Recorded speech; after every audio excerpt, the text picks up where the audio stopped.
Mike from Paramedic here. In today's video, we're going to discuss the use of the ROX index with COVID-19 patients. The ROX index is a tool that's been around in critical care since 2016, and it's used to predict which patients on high-flow nasal cannula will deteriorate to the point of needing intubation and mechanical ventilation. On an anecdotal basis, since the beginning of the pandemic, physicians, initially in France and Italy, and now in North America as well, have been using this as an adjunct to evaluate the respiratory status of COVID patient.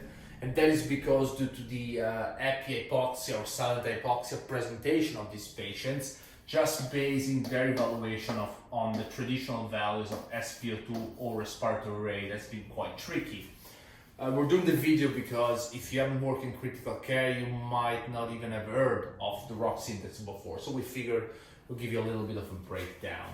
So ROX stands for respiration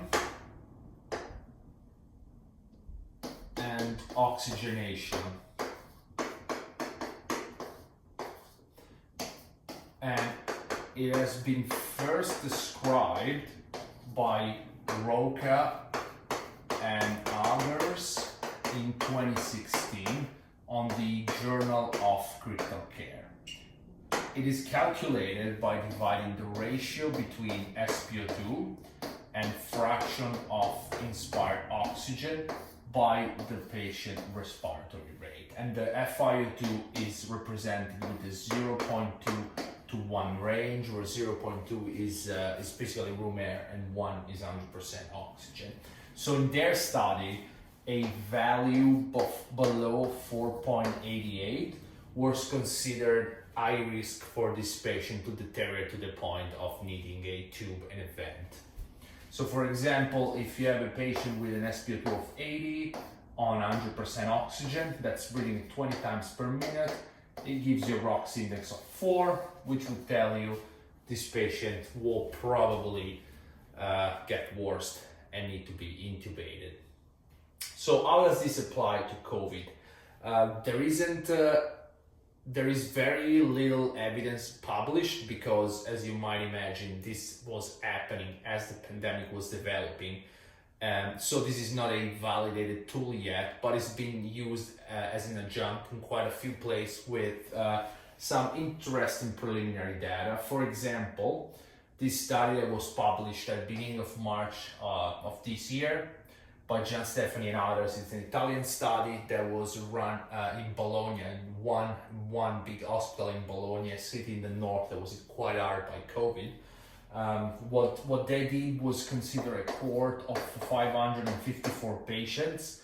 The inclusion criteria was a positive PCR test and first an emergency department visit.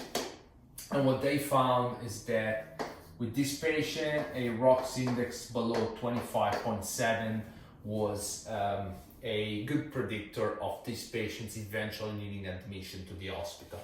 Now, there's a few limitations to this study. First of all, the author's recommendation is that this should not be a standalone tool, but should be used as part of an holistic evaluation of the patient. And also, their specificity is 75% and their sensitivity is 65%. So, for evidence to be considered high quality, you probably want these numbers to be closer to 90, but we have to keep in consideration that this is a study that's been developed and run as the pandemic was happening. So there's that to keep in account. Again, ROX index calculated by dividing the ratio between SpO2 and fraction of expired oxygen by the respiratory rate. You'll notice that the number initially described by ROCA of 4.88 is way different from the 25.7 that we have here. The reason for that is the patients in the ROCA study were already meeting ARDS criteria and were already receiving advanced intervention, where this cohort of patients presenting to the emergency department with little to no treatment. And similar studies are being conducted in other places. There's a study that was run in in France, in the pre-hospital environment, which is very excited to see the results, but hasn't been published yet, so we shall see. Okay, this is it for today on the ROX index. Hopefully now you have a little bit more of an understanding on this topic. If you like this video and you're not a member, please consider having a look at our website, where you will find an option for a 3-day trial membership free of charge, so you can see what our members have access to. Thank you very much for your attention, and see you on the next video by Master Medics.